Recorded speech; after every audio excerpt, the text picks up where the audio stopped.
3 termain atau 3 sesi.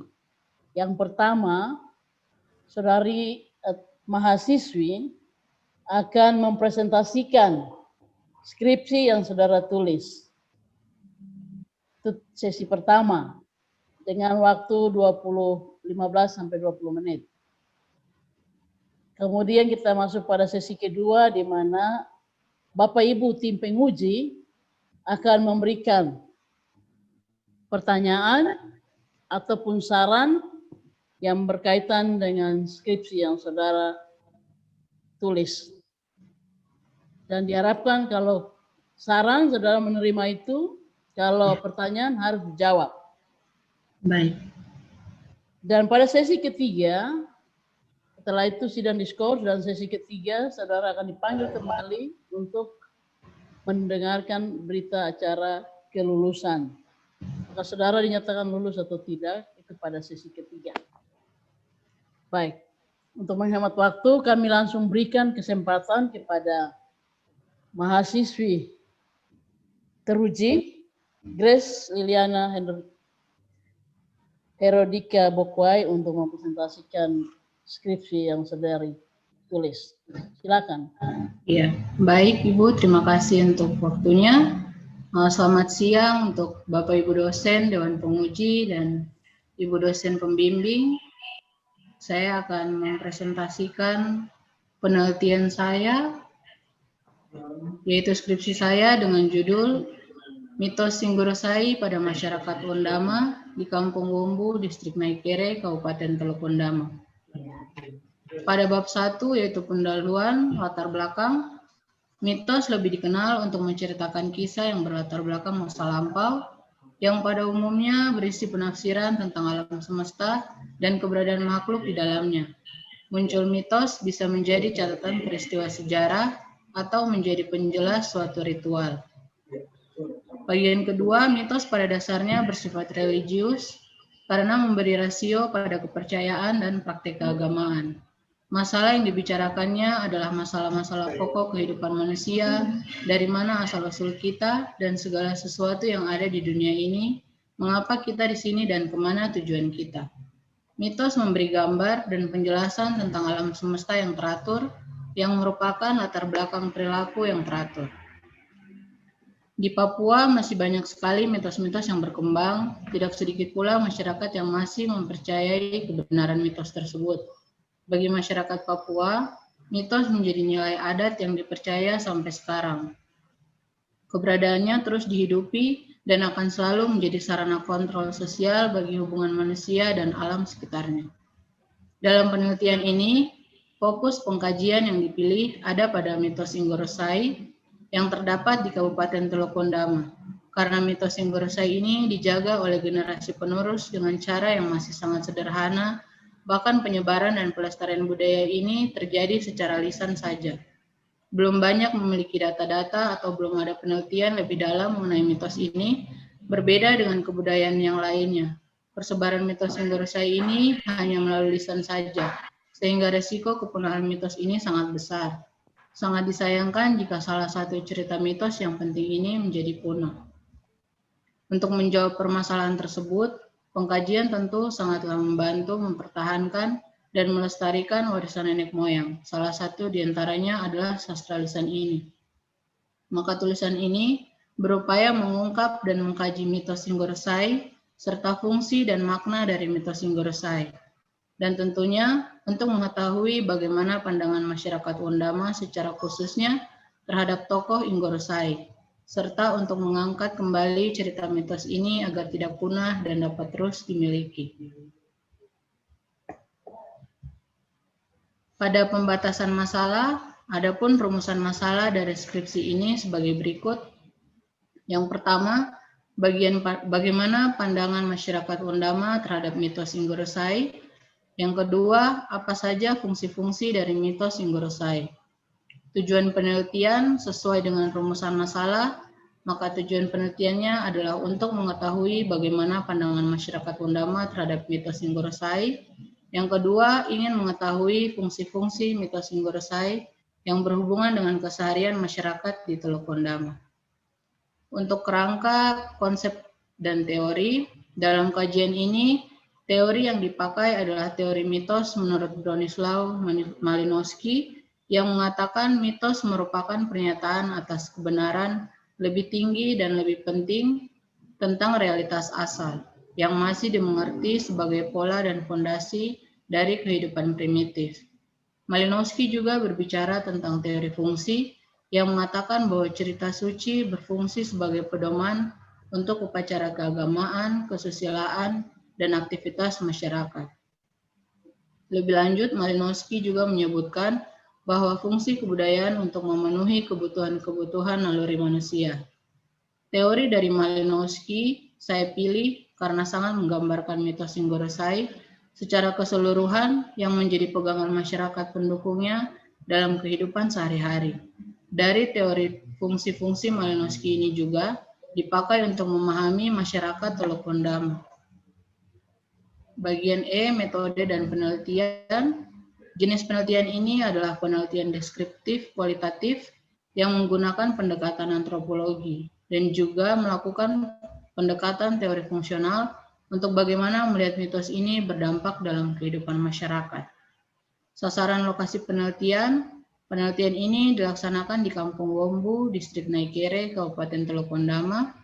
Penelitian ini hanya memfokuskan pada masyarakat asli, suku Miere dan Torowar yang mendiami Kampung Wombu. Masyarakat ini dipilih dengan pertimbangan. Yang pertama, masyarakat suku Miere dan Torowar merupakan salah satu suku yang hampir punah di Kabupaten Tolokondama. Kehidupan mereka masih jauh dari kata modern. Inilah yang membuat mereka masih sangat percaya dengan mitos-mitos dibandingkan dengan masyarakat yang tinggal di kota. Yang kedua, dikarenakan lokasi dari gua yang diduga tempat tinggal Inggorosai berada di Kampung Wombu ini. Yang ketiga, ajaran dan ritual keagamaan masyarakat suku Miere dan Torowar masih dipatuhi dan ditaati oleh masyarakatnya hingga kini. Berikutnya, waktu penelitian. Penelitian ini dilaksanakan selama 1 bulan di Kabupaten Tolokondama, yaitu selama 3 hari saya berada di Kampung Wombu untuk mengumpulkan informasi dan wawancara, lalu kembali ke kota untuk menganalisis dan menguraikan data yang sudah saya peroleh di lapangan. Yang keempat, teknik pengumpulan data.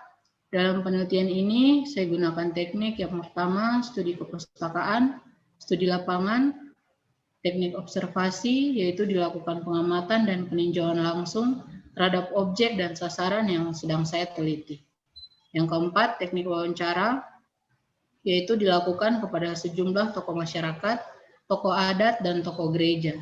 Dalam pengetahuan mereka terkait tokoh Inggorosai, dalam wawancara ini dipilih 2 kategori informan, yaitu informan kunci dan informan acak.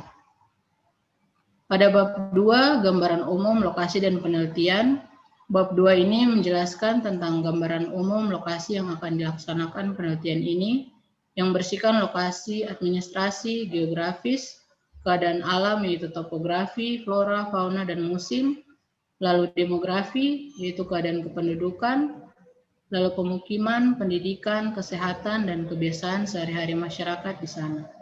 Lokasi dilakukannya penelitian ini di Kampung Wombu ini, jarak perjalanan dari kota Washer menuju ke kampung bisa ditempuh sekitar 3 jam perjalanan. Kampung Wombu masih terbilang bagian pedalaman karena kampungnya yang sangat jauh dari kota. Pada bab 3 yaitu etnografi masyarakat Tolokondama, suku Miere dan Torowar di Kampung Wombu, Distrik Naikere. Bab 3 ini menjelaskan tentang sejarah asal-usul Wondama atau mitologi suku Wondama, lalu bahasa yang dipakai oleh suku Wondama, sistem teknologi dan peralatan hidup, sistem mata pencarian, sistem organisasi sosial dan kerabatan, sistem pengetahuan, sistem religi, dan kesenian orang Wondama. Penguraian 7 unsur kebudayaan ini dilakukan secara umum pada masyarakat Tolokondama, lalu dikhususkan pada masyarakat suku Miere dan Torowar. Pada bab 4, hasil dan pembahasan. Pada bab 4, bagian pembahasan 4.3.1 tentang pandangan masyarakat Wondama terhadap mitos Inggorosai. Menurut masyarakat, mereka menganggap sosok Inggorosai sebagai nenek moyang mereka karena mereka meyakini bahwa orang Ondama berasal dari Kuri dan Pasai, yang juga memiliki saudara bernama Inggorsai. Jadi pada masa lampau, masyarakat mempercayai bahwa merekalah penghuni-penghuni di Teluk Ondama, hingga muncullah masyarakat saat ini. Mereka inilah yang menjadi mitologi asal-usul orang Ondama. Pada khususnya, masyarakat di Kampung Wombo menghormati sosok Inggorsai sebagai pelindung yang menjaga mereka dari bahaya dan sosok yang memiliki kekuatan besar di luar kemampuan manusia. Menurut penuturan para informan, apabila masyarakat hidup dengan tenang, tidak merusak alam dalam artian menebang pohon secara liar di daerah sekitar, dan tidak mengotori lingkungan, maka mereka tidak akan diganggu oleh penghuni-penghuni tempat tersebut. Apabila masyarakat berbuat sebaliknya, maka akan membuat sosok Inggorsai marah. Sehingga mereka yang melakukan hal-hal pengerusakan akan menerima ganjaran mereka seperti kecelakaan di tempat kerja, di dalam hutan, atau mengalami cacat fisik. Masyarakat percaya bahwa itu adalah wujud dari kemarahan Inggorsai, sehingga orang tersebut menerima ganjaran dari perbuatannya. Dari mitos Inggorsai ini, telah ada aturan-aturan dari zaman dahulu mengajarkan masyarakat untuk lebih berhati-hati dalam bersikap, berperilaku, maupun tutur kata, agar tidak menyakiti atau menyinggung roh-roh penghuni tempat sakral yang masyarakat yakini sebagai penjaga di tempat tersebut. Dan yang lebih penting, tidak menyakiti perasaan orang lain yang hidup di sekeliling kita. Karena itulah tujuan bersosialisasi untuk membangun suatu relasi yang baik antar sesama. Hal ini berarti bahwa fungsi aturan-aturan tersebut sebagai kontrol manusia dan dunia supranatural. Selain itu, fungsi sosial dari mitos Inggorsai menggambarkan jejak sejarah hidup masyarakat Ondama dan menggambarkan sejarah eksistensi adat orang Ondama. Dari penelitian ini, ada pun beberapa fungsi-fungsi mitos yang didapati dalam kehidupan sosial budaya masyarakat Teluk Ondama. Yang pertama, fungsi wisata budaya. Dikatakan wisata budaya karena situs Gua Inggorsai banyak dikunjungi oleh masyarakat luar. Mohon maaf, saya batuk. Minum dulu.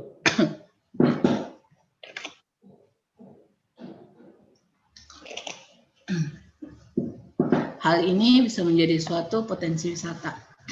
Yang kedua, fungsi sosial dalam masyarakat, yaitu memvalidasi dan memelihara sistem sosial dalam masyarakat, yaitu menjaga relasi dengan sesama atau sebagai pengontrol dalam bersosialisasi. Yang ketiga, fungsi pendidikan untuk mengedukasi masyarakat agar selalu menjaga dan memelihara alam serta lingkungan tempat tinggal, tidak boleh merusaknya ataupun mengotori lingkungan. Hal ini juga menjadi sumber pengetahuan bagi masyarakat supaya harus hidup rukun dan damai. Yang keempat, fungsi ekonomi, yaitu sebagai alat kontrol antara manusia dengan alam gaib atau dunia supranatural. Agar masyarakat yang hendak bekerja seperti di dalam hutan atau di kebun, dalam aktivitas mata pencarian mereka sehari-hari bisa menaati aturan yang ada, sehingga tidak mengalami musibah ataupun tidak diganggu oleh roh-roh penunggu setempat. Yang kelima, fungsi religi. Pada masyarakat Ondama, secara khususnya suku Mire dan Torowar, telah mempercayai mitos ini sejak dahulu kala. Bagi mereka, supaya adanya keseimbangan dalam hidup, masyarakat percaya bahwa memegang amanat itu akan membuat hidup mereka lebih baik. Masyarakat akan merasa lebih aman jika aturan-aturan itu ditaati. Dari penelitian ini, maka tidak dapat dipungkiri bahwa orang dulu belum memiliki kemampuan untuk menafsirkan sejumlah kejadian. Mereka menggunakan mitos dan kepercayaan sebagai sarana untuk menjelaskan hal tersebut. Kesimpulan dari kajian ini yaitu Keyakinan masyarakat di Teluk Wondama, khususnya di Kampung Wombu, akan kebenaran mitos menunjukkan bahwa mitos memiliki peran dan fungsi yang penting dalam masyarakat itu sendiri. Terdapat signifikansi nilai-nilai budaya kehidupan masyarakat Wondama yang berkaitan dengan mitos. Menyangkut 3 hal, yaitu yang pertama, dalam mitos selalu ada konstruksi pengetahuan baik meliputi asal-usul, penciptaan maupun larangan-larangan yang dimitoskan. Bagian B atau yang kedua, mitos dapat menciptakan ketenangan jika ritual atau larangannya dipenuhi atau dipatuhi. Yang ketiga, mitos mengajarkan manusia untuk bersinergi dan memelihara lingkungannya yang sering dipersonifikasikan antara lain dalam bentuk kekuatan alam. Mitos ini dijadikan acuan dalam beraktivitas dan bersosialisasi karena ada nilai pembenaran yang terkandung di dalam mitos tersebut. Bagi masyarakat Wondama, mitos bahkan dijadikan sebagai tameng atau perisai untuk melindungi seseorang dari sesuatu yang membahayakan jiwanya. Sekian presentasi skripsi dari saya, waktu saya kembalikan. Baik, terima kasih kepada Saudari mahasiswa teruji Grace Liliana Herodika Bokwai yang sudah mempresentasikan hasil penelitian skripsi dengan judul mitos Inggorosai pada masyarakat Wondama di Kampung Wombu. Kita akan masuk kepada sesi kedua, yaitu sesi di mana Bapak Ibu tim penguji akan mengajukan pertanyaan ataupun saran-saran kepada mahasiswa teruji. Kesempatan pertama, Grace minum dulu, minum. Iya, Mama. Ya, tidak usah terlalu tegang. Ya. Nah, sekarang siap untuk Bapak Ibu dosen tim penguji akan mengajukan pertanyaan ataupun saran-saran, masukan. Siap alat tulis supaya kalau ada pertanyaan saudara catat atau saran juga itu dicatat. Tidak perlu rekam dengan HP. Baik, Bapak Ibu dosen tim penguji, kesempatan pertama kami berikan kepada Bapak Andi Rumbiak, MSc. Silakan, Pak.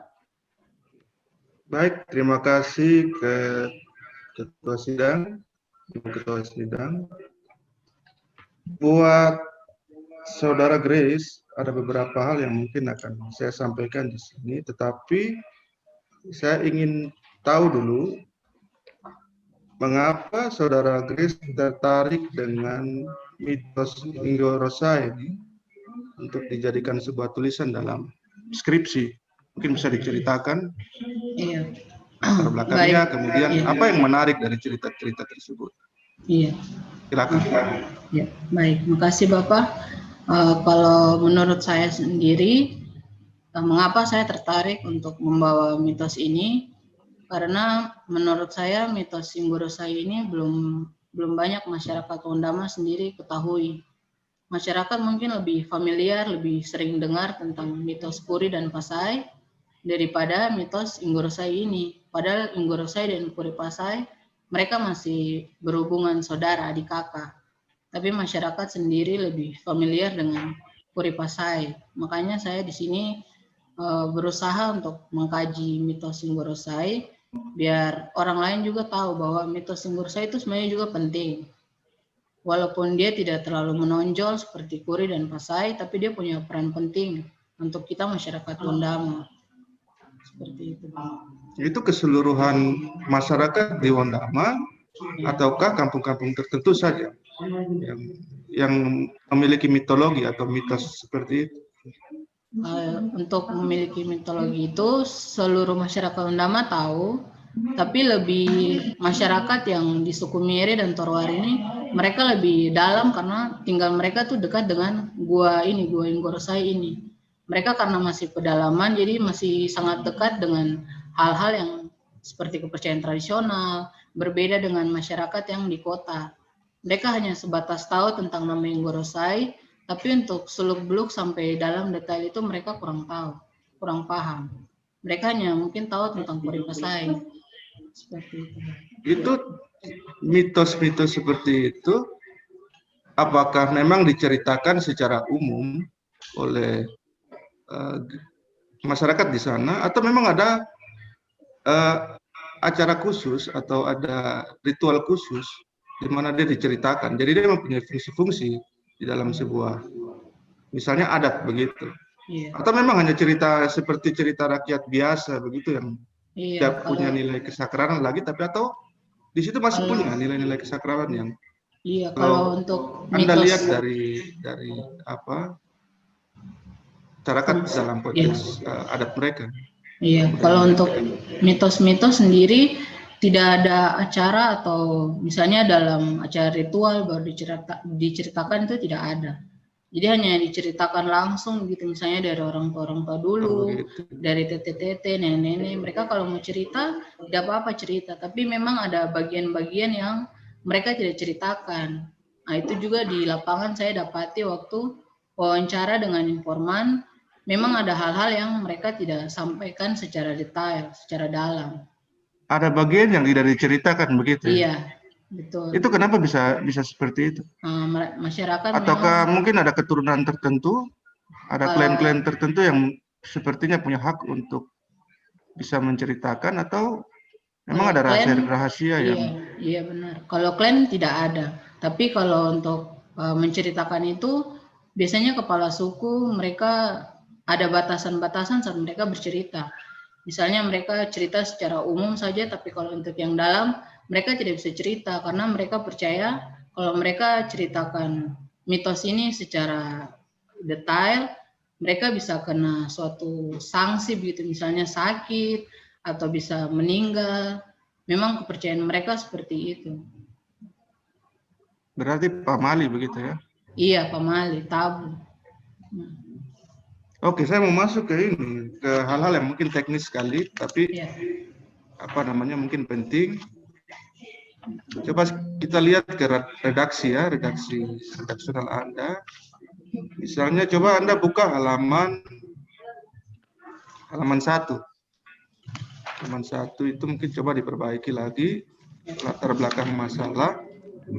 Itu mungkin masalahnya dihilangkan ya, latar belakang saja. Oh iya. Latar belakang saja. Terus kemudian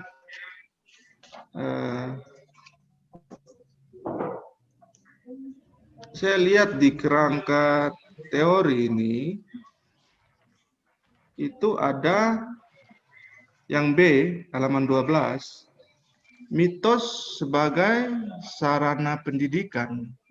Itu coba jelaskan mitos sebagai sarana pendidikan. Atau mungkin konsep Anda mungkin salah, bukan sarana pendidikan, karena sarana pendidikan itu nanti konotasinya dia berbeda. Yang saya tangkap dalam tulisan ini adalah mungkin pembentukan sistem moral dan nilai mungkin. Jadi bagaimana membentuk moral masyarakat, nilai-nilai masyarakat, nilai tentang kebaikan, nilai tentang kerjasama, mungkin begitu. Iya. Tapi kalau sarana pendidikan mungkin dia agak rancu. Coba nanti dilihat lagi toh. Iya. Kemudian ini halaman 14 itu. Ini nanti dia sangat berkaitan dengan Anda punya pembahasan, karena kalau kita bicara fungsional, berarti antara satu struktur atau dia tidak pernah terlepas. Jadi dia akan saling berkaitan. Satu struktur dan struktur saling berkaitan. Misalnya Anda pakai Malinowski itu kan dalam sistem Kula itu kan dia akan sangat berelasi dengan sistem politik, kekerabatan, hubungan-hubungan perdagangan dan sebagainya. Jadi saya pikir ketika menggunakan teori seperti ini, selamat siang Ibu. Jadi ketika Anda menggunakan teori seperti ini, Anda harus juga menjelaskan bagaimana relasi dalam struktur-struktur itu. yang membentuk satu kesatuan. Tapi memang saya lihat ini cukup menarik karena saya berpikir nanti masuknya ke semiotika, artinya ya betul membaca tanda-tanda itu, mengungkap tanda-tanda yang nanti di dalam teks ya, di dalam teks verbal entah tulisan. Tapi ini cukup menarik menggunakan fungsional. Makanya saya pikir kalau menggunakan fungsional mungkin coba dijelaskan lagi apa hubungan relasi antara struktur-struktur itu sehingga membentuk sebuah kesatuan. Secara saya lihat di Anda punya pembahasan itu dia sepertinya berdiri sendiri-sendiri. Berapa?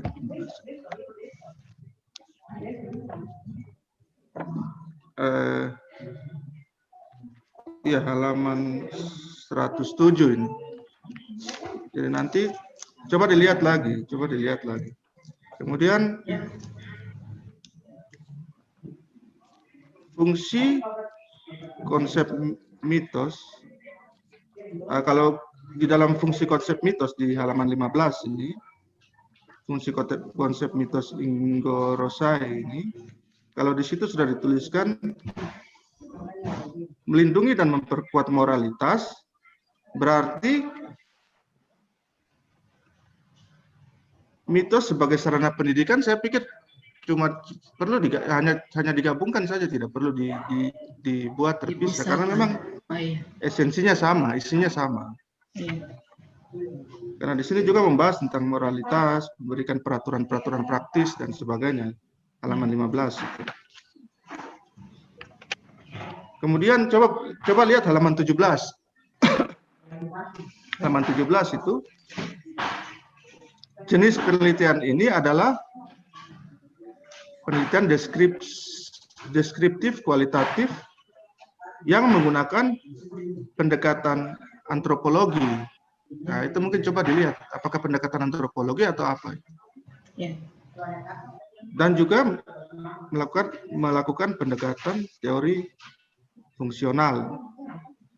Nanti coba lihat lagi itu redaksinya bagaimana supaya bisa, karena pendekatan antropologi saya pikir tidak perlu dibahas lagi karena Anda mahasiswa antropologi, jadi pasti tulisannya tentang kajian-kajian budaya. Jadi mungkin coba dilihat lagi ya tulisannya. Pendekatan antropologi halaman 17.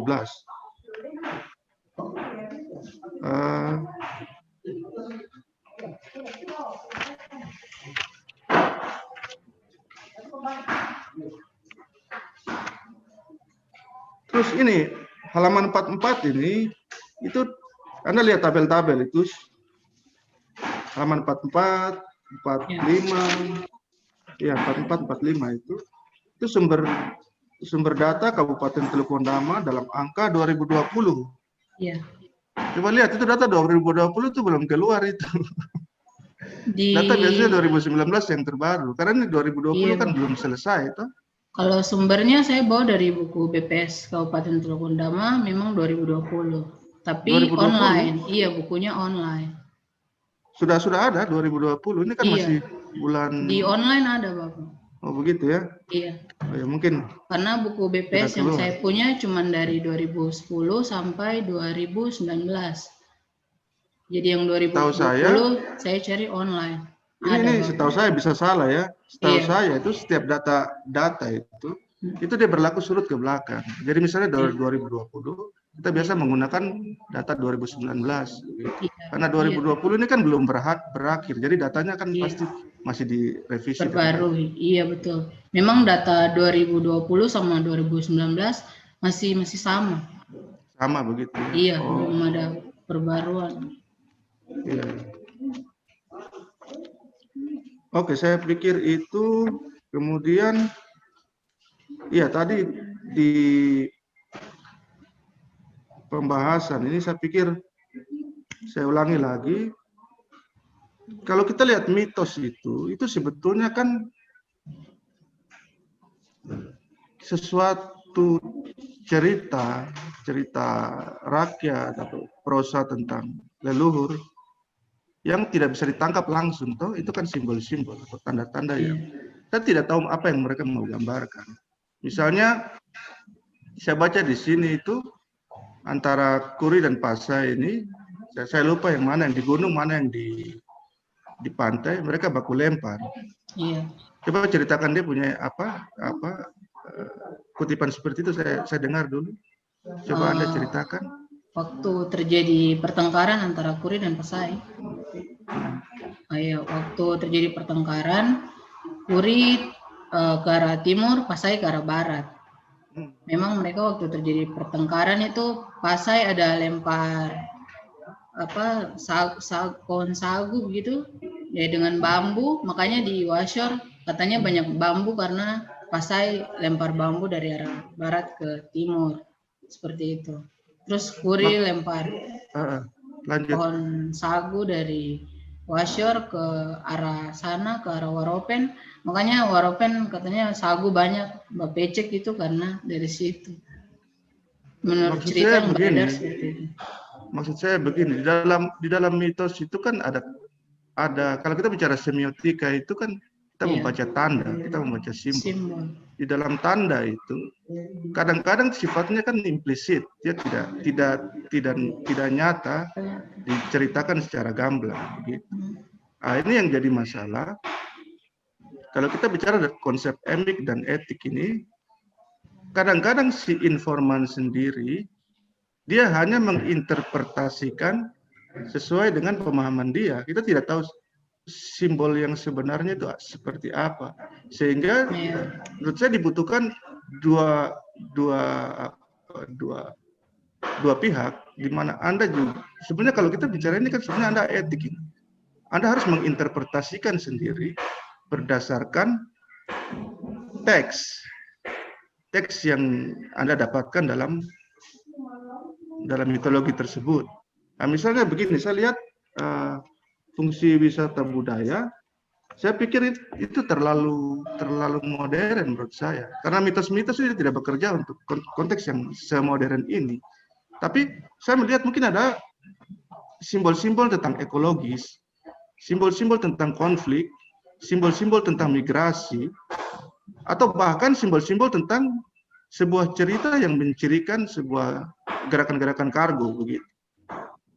Karena di daerah Teluk Ondama itu saya lihat ceritanya hampir mirip-mirip semua. Artinya nanti lain pergi ke mana, terus misalnya dua saudara berpisah, terus yang satu tinggal di kampung, yang satu pergi. Kita bilang Manar Maker itu juga begitu toh, atau misalnya ada beberapa cerita orang-orang Arfak juga begitu. Jadi kalau kita hubungkan dengan perubahan sosial, misalnya temuan saya di Bintuni itu ada banyak sekali mitologi yang dihubungkan dengan konsep-konsep modern. Jadi dalam sistem mitologi ini, kalau Anda hubungkan dengan religi itu, nanti terjadi sinkretisme di situ. Ada banyak percampuran. Apalagi kita orang-orang Teluk ini kan improvisator sejati, jadi barang semua kita ambil, jadi bahkan core-nya religi itu kan bisa berubah.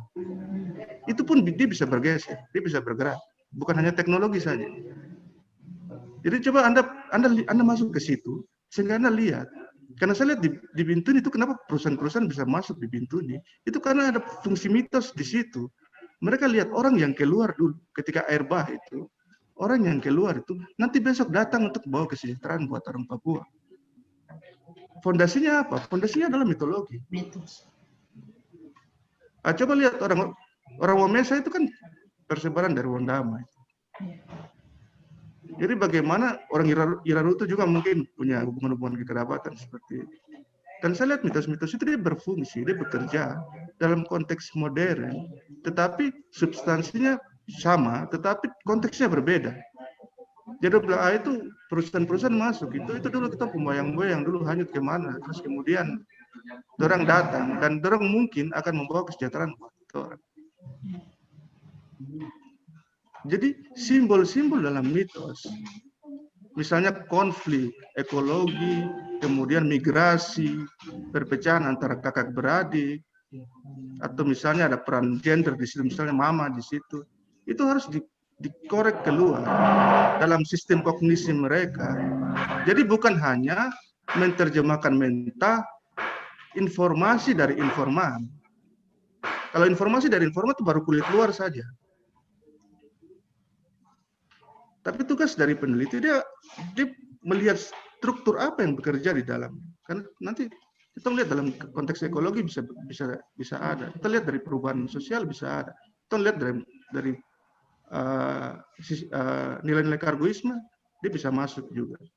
Lihat dari dulu zaman Hong itu orang bertikai kiri kanan itu juga bisa lihat dari aspek itu. Tapi biasanya mitos itu dia menyelubungi. Jadi yang diceritakan adalah simbol-simbol. Menjadi seperti cerita yang tidak pernah tidak pernah lekang dimakan waktu. Tapi itu semua simbol apa yang mereka mau sampaikan. Nah, itu tugas peneliti, tugas keluar itu. Dia punya struktur. Tapi saya pikir sudah bagus. Tapi mungkin kalau fungsi wisata budaya mungkin itu terlalu modern ya. Tapi coba Anda lihat secara ekologis bagaimana. Pendidikan juga mungkin lebih ke arah nilai-nilai dan moral tadi. Jadi bagaimana membangun moralitas, menjaga. Ini orang cerita konflik. Jadi mungkin kakak adik tidak boleh konflik. Di situ juga ada simbol mama di situ. Jadi akhirnya ada simbol penipuan di situ juga.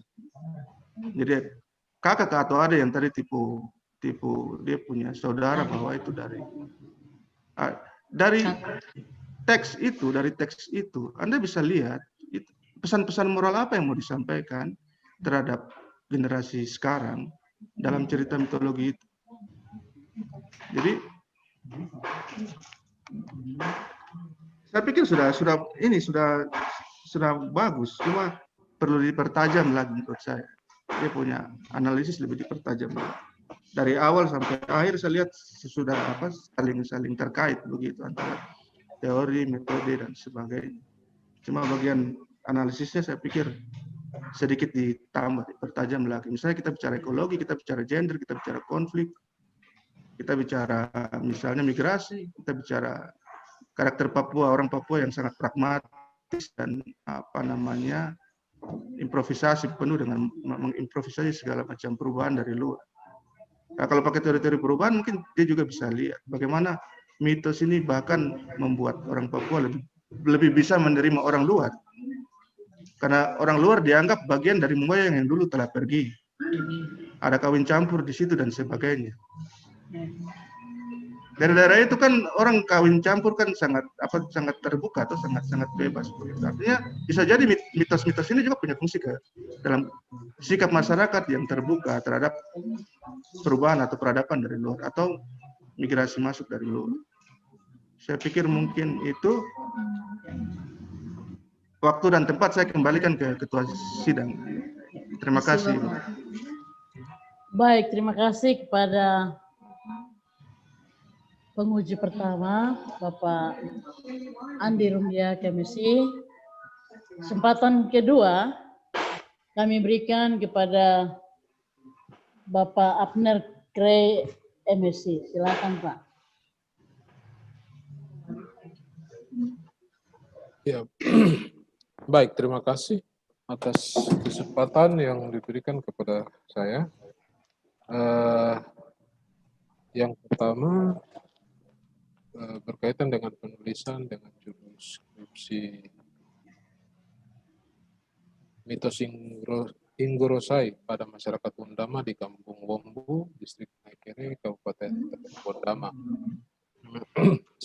Judul skripsi yang cukup menarik ini, mungkin yang pertama saya mau memberikan sedikit komentar berkaitan dengan penulisan ini. Yang pertama, mungkin ada beberapa pertanyaan yang sudah disampaikan oleh Bapak Andi Rumdia pada komentar sebelumnya. Nah, mungkin yang saya mau tanyakan, yang pertama mungkin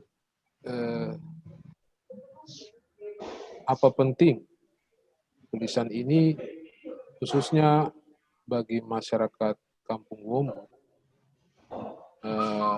lebih lebih khusus lagi mereka masyarakat suku Miere dan Torowar pada masa sekarang, kira-kira seberapa penting mitos Inggorosai ini bagi mereka. Nah, mungkin yang saya ingin kaitkan itu, yang pertama, apakah mitos yang ada pada masyarakat di Kampung Wombo bagi masyarakat Miere dan Torowar ini berkaitan dengan misalnya macam kejadian banjir bandang di Basio. Nah, apakah ada kaitannya terkait tentang mitos-mitos yang ada bagi masyarakat adat setempat, masyarakat hukum adat setempat. Nah, itu yang pertama. Terus kemudian yang kedua, berkaitan dengan, ini benang merahnya, berkaitan dengan pembatasan masalah. Ada 2 pembatasan masalah di sini. Bagaimana pandangan masyarakat Mundama terhadap mitos Inggorosai. Terus kemudian yang kedua, apa saja fungsi-fungsi dari mitos Inggorosai. Nah, dalam pembahasannya mungkin sudah dijelaskan banyak terkait tentang fungsi juga dari mitos ini. Namun di bab terakhir penutup itu tidak muncul apa yang lebih nampak dari dua pembatasan masalah ini, terutama yang fungsi-fungsi dari mitos ini terhadap masyarakat Wombo sendiri. Nah, kira-kira untuk perlakuannya untuk masa lalunya seperti gimana, terus kemudian yang sekarang itu seperti bagaimana. Nah, terus yang kemudian yang ketiga, mungkin dari sistematika penulisan sudah cukup bagus, cuman mungkin nanti ada beberapa hal yang perlu diperbaiki, terutama di halaman awal berkaitan dengan penomoran dan lain sebagainya, mungkin nanti bisa dikoreksi untuk penomorannya. Terus ada beberapa huruf kalimat juga yang mungkin nanti bisa dikoreksi, mungkin karena terlalu banyak diketik atau mungkin terlalu capek, jadi ada beberapa yang terlewati, ada kata-kata yang mungkin perlu mungkin itu saja dari saya. Mungkin bisa dijelaskan berkaitan tentang apa yang tadi sudah ditanyakan. Baik, terima kasih. Ya, baik, makasih Kakak. Yang pertanyaan pertama, apakah mitos Inggorosai ini sendiri penting bagi masyarakat Wombo? Benar pertanyaan begitu tadi Kakak? Ya. Bagi masyarakat Wombo sendiri, mitos ini masih hidupnya sangat lekat. Jadi untuk mereka memang penting sekali. Misalnya dalam kehidupan mereka mata pencarian sehari-hari, mereka masih menaati aturan-aturan yang misalnya kalau mau ke hutan harus minta izin, harus permisi sama Inggorosai supaya mereka aman, tidak kena kecelakaan di tempat kerja. Hal itu memang masih mereka lakukan sampai saat ini. Dan kemarin juga saya turun penelitian, memang masyarakat sangat antusias, mereka terbuka. Mereka memberikan data yang saya butuhkan. Memang tidak sangat detail, tapi secara gambaran umum, secara garis besar, lumayan juga mereka memberikan data yang saya butuh. Bagi mereka juga mitos Inggorosai ini perlu untuk kita angkat kembali, khususnya untuk kita anak-anak Wondama sendiri, supaya kita lebih tahu budaya kita. Kita harus kenal budaya kita dulu, baru kenal budaya yang lain. Seperti itu. Nah, mungkin tadi yang tadi saya sampaikan bahwa kira-kira misalnya macam kaitannya dengan seperti yang tadi Pak Andi sampaikan, misalnya apakah ada aturan-aturan yang berlaku dalam mitos ini, misalnya macam kemarin terjadi banjir. Nah, apakah ada hubungannya atau ada kaitannya ketika ada aturan-aturan yang dilanggar terus kemudian timbul bencana, misalnya macam seperti banjir kemarin. Apakah itu ada kaitannya? Ada. Kebetulan waktu kemarin saya penelitian turun ke lapangan, memang ada, menurut kepercayaan masyarakat, mereka bilang memang ada kaitannya. Waktu kejadian banjir, washer banjir tanggal 4 Oktober 2010, itu dari penuturan masyarakat sendiri, mereka bilang bahwa karena banyak perusahaan yang masuk ke washer, terus mereka melakukan penebangan liar, terus pohon-pohon, pengerusakan alam lah. Nah itu sosok Inggrisai itu marah. Jadi makanya dia buat banjir. Jadi sebelum banjir tanggal 4 Oktober sudah ada peringatan dulu subuh-subuh, katanya gua di bukit, gua Inggrisai, tempat Inggrisai tinggal itu sudah ada bunyi. Jadi bunyinya tuh seperti bunyi kalau kita tiup tabura begitu, bunyinya besar. Nah, masyarakat sudah tahu pertanda, oh ini pasti ada sesuatu lagi yang mau terjadi. Jadi mereka kaitkan dengan mitos ini. Seperti itu. Baik, mungkin itu saja yang bisa jelaskan. Ya, memang apa yang disampaikan ada kaitannya dengan kejadian-kejadian yang terjadi di Wasir.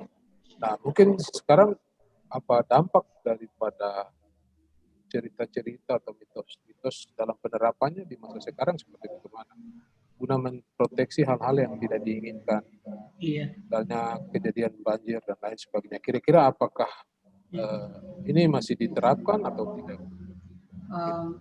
Mungkin dampak dari kejadian yang kemarin, dari masa lalu bencana, masyarakat sekarang sudah menerapkan SASI atau tempat yang dilindungi pamali untuk, misalnya kalau di hutan ini tidak boleh dimasuki untuk misalnya mau ambil pohon, mau tebang kayu, itu tidak boleh. Sama juga seperti di laut, ada bagian-bagian yang bagian daerah yang dilarang untuk masyarakat cari ikan di situ. Seperti itu. Jadi memang sudah dilarang. Jadi apakah penulisan apa yang tadi dijelaskan oleh Ade ini sudah masuk di dalam penulisan yang Ade tulis atau belum, kira-kira untuk yang tadi sudah dijelaskan? Kalau dari saya memang saya lihat belum sampai terlalu dalam ke situ, tapi terima kasih lagi kakak sudah ingatkan. Nah, yang pastinya kan kita ingin melihat dampak atau implikasi daripada penulisan ini di masa lalu, terus kemudian di masa sekarang seperti bagaimana. Baik, mungkin itu. Terima kasih. Mungkin itu saja, Ibu. Baik, terima kasih kepada penguji kedua, Bapak Abner Kre, MSc. Sekarang kita masuk kepada penguji ketiga. Ibu Leni sudah ada, Kak? Halo? Ya, sudah ada. Oh, sudah ada. Oke. Baik. Kesempatan berikut kami berikan kepada Dr. Leni Manali, PMSI. Silakan, Ibu. Ya. Baik, terima kasih kepada Ibu Wasida, Ibu Dr. Marlina Plasik, MPOM, PhD. Saya tadi ikuti sudah banyak sekali pertanyaan-pertanyaan kepada Grace ya. Saya hanya mau tahu saja satu hal, mungkin ada 2 pertanyaan saja. Yang pertama, apa alasan yang mendasar bahwa Grace kemudian mengangkat mitos Ingrosai ini sebagai topik skripsi? Kemudian yang kedua, pertanyaan bahwa di bagian kesimpulan itu Saudara Grace tulis di situ bahwa mitos yang bersumber dari masyarakat Teluk Pondama ini dapat dilihat dari 5 fungsi. Fungsi mitos itu wisata budaya, sosial dalam masyarakat, pendidikan, ekonomi, dan religi. Tolong saudara jelaskan seperti apa fungsi-fungsi kelima fungsi ini dalam kehidupan masyarakat Pondama, khususnya di Kampung Wombo. Ya, Ya. silakan. Oke, baik, makasih Mama. Yang pertama, alasan mendasar mengambil mitos. Bagi saya sendiri tertarik dengan mitos, kepercayaan-kepercayaan tradisional. Mitos Singgorosai ini memang belum banyak terlalu diangkat atau diekspos karena masyarakat mungkin lebih tertarik atau lebih mendalami tentang Kori dan Pasai. Mereka mungkin lebih familiar dengan cerita Kori dan Pasai, padahal Singgorosai ini sebenarnya masih berkaitan dengan Kori Pasai. Makanya itu saya mengkaji ini untuk mengangkat mitos Singgorosai supaya masyarakat yang lain tahu bahwa mitos Singgorosai ini masih berkaitan dengan Kori Pasai. Mitos Singgorosai juga penting, memiliki fungsi penting bagi kita masyarakat, supaya masyarakat Gundama secara keseluruhan mereka bisa memahami, bisa mengetahui juga apa tuh mitos Singgorosai. Seperti itu.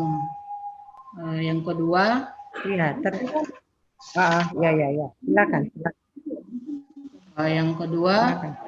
fungsi-fungsi yang terdapat dalam kehidupan sosial budaya masyarakat Gundama sehari-hari.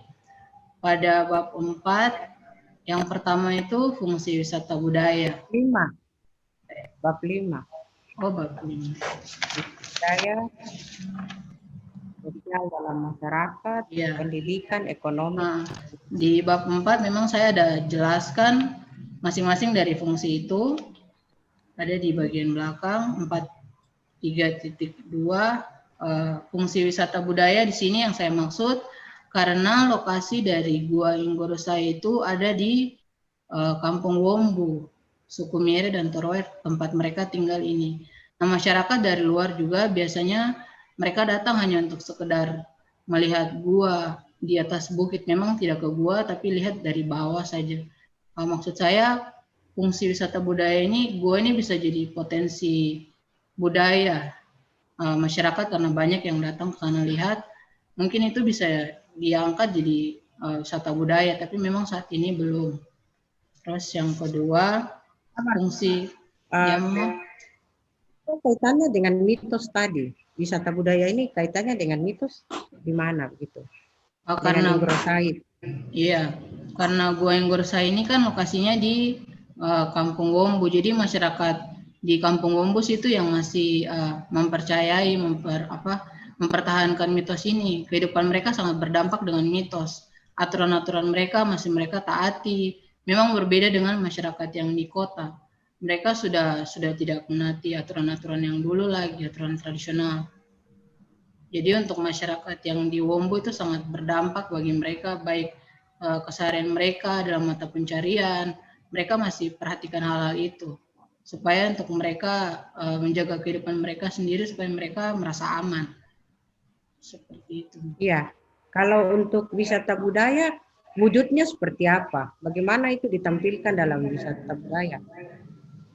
Mungkin itu lebih kembali ke pemerintah atau para wisata, karena guanya yang terletak di situ, jadi banyak masyarakat yang ke sana untuk hanya sekedar lihat. Jadi bagi saya itu mungkin salah satu potensi, tapi kayaknya lebih masuk ke para wisata Wasyur sendiri, Kabupaten Pulau Gundama. Oke, terus yang masih ada 4 lagi, coba jelaskan. Iya, yang kedua fungsi sosial dalam masyarakat, yaitu sebagai pengontrol dalam bersosialisasi.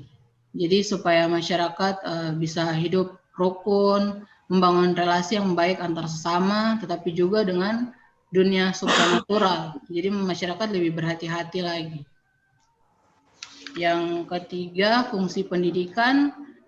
Di sini maksud saya fungsi pendidikan seperti nilai-nilai moral juga, misalnya hidup rukun satu sama lain, menghormati, tetapi juga mengedukasi masyarakat supaya masyarakat bisa menjaga lingkungan, tidak melakukan pengerusakan alam, mengotori lingkungan, pokoknya menjadi sumber pengetahuan bagi masyarakat di sana. Dan yang keempat, fungsi ekonomi. Dia masuk fungsi ekonomi karena masih berdampak dalam mata pencarian. Misalnya masyarakat waktu ke hutan harus bilang permisi, misalnya lewat di pohon besar atau batu besar harus bilang permisi untuk Minggu Rosai, mungkin pakai bahasa daerah, karena mereka menganggap bahwa kalau kita bilang permisi seperti itu, Minggu Rosai tidak akan ganggu kita, atau roh-roh penghuni di situ tidak akan ganggu kita. Jadi ada perasaan aman, perasaan tentram saat mereka kerja. Jadi itu mungkin berdampak di ekonomi. Yang kelima, fungsi religi untuk masyarakat Wombu sendiri, mereka percaya Minggu Rosai ini menjaga dan melindungi mereka dalam bahaya. Jadi mereka mempercayai adanya keseimbangan dalam hidup. Jadi mereka percaya untuk memegang amanat itu lebih aman, lebih tentram. Seperti itu, Ibu. Ya, baik. Saya kira cukup ya, karena sudah banyak sekali yang tadi sudah ditanyakan oleh dosen-dosen penguji sebelum saya. Waktunya saya kembalikan kepada Ketua Sidang. Terima kasih Bu Dr. Amina. Baik, terima kasih kepada Ibu Dr. Leni Manalip, MSI, selaku penguji 3. Kita akan langsung ke pembimbing ya. Para penguji sudah selesai, sekarang pembimbing. Kesempatan saya berikan kepada Ibu Dr. Gerda Numberi, M.Hum. Silakan Ibu. Baik, terima kasih.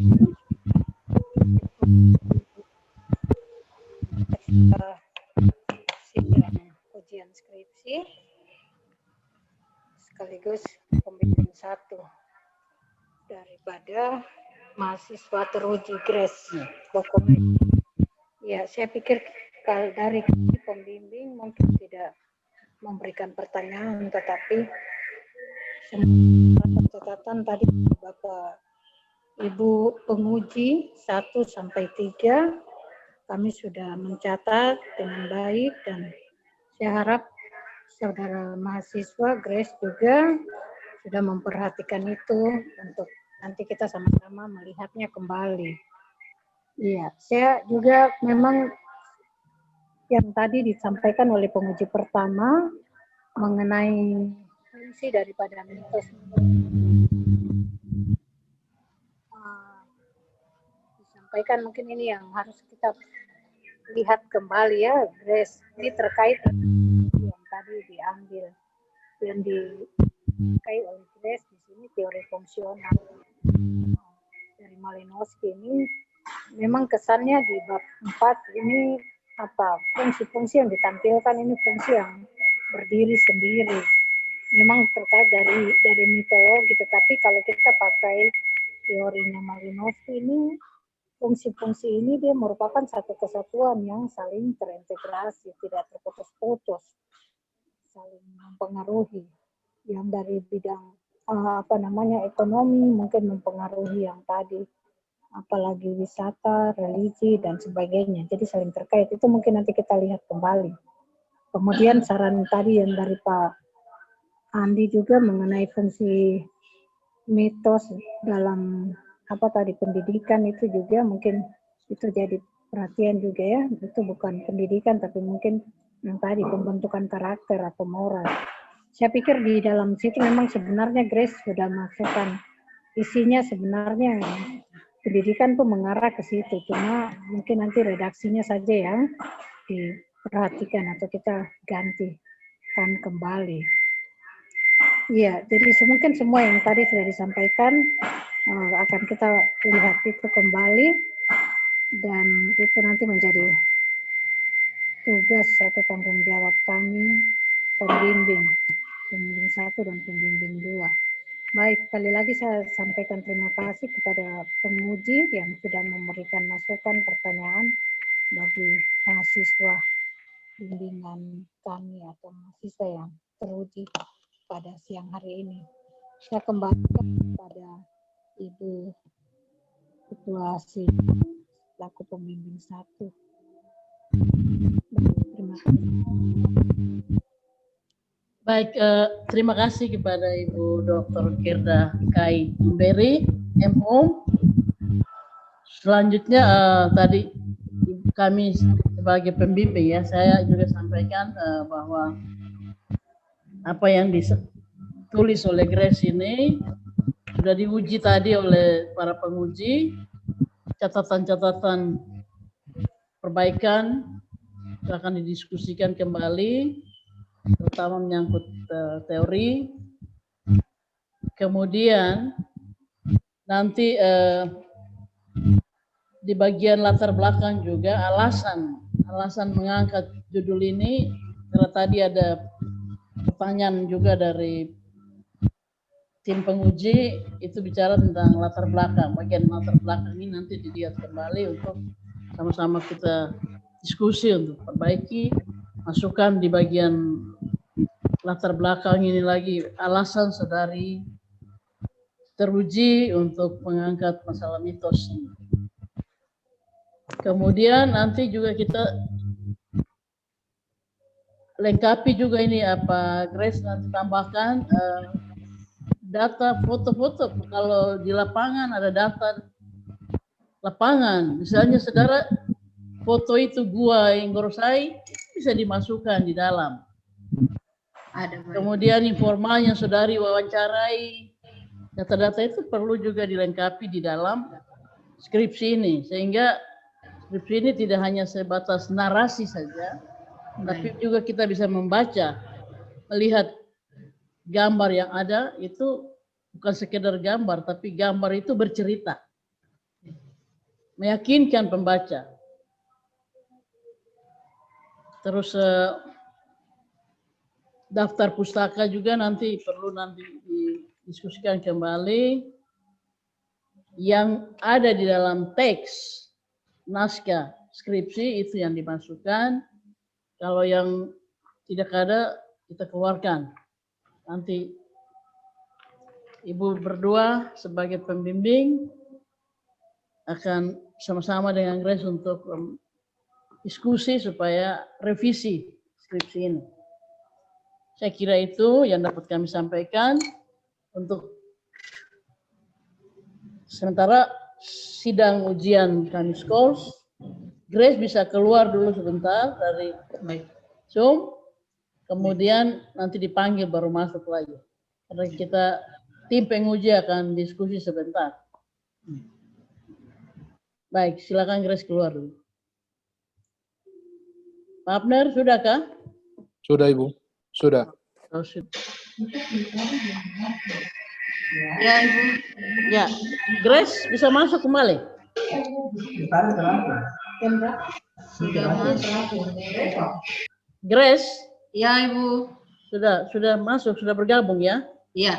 Oke, scores dicabut kembali, sidang kita akan masuk ke sesi ketiga, yaitu mendengarkan keputusan tim penguji melalui berita acara.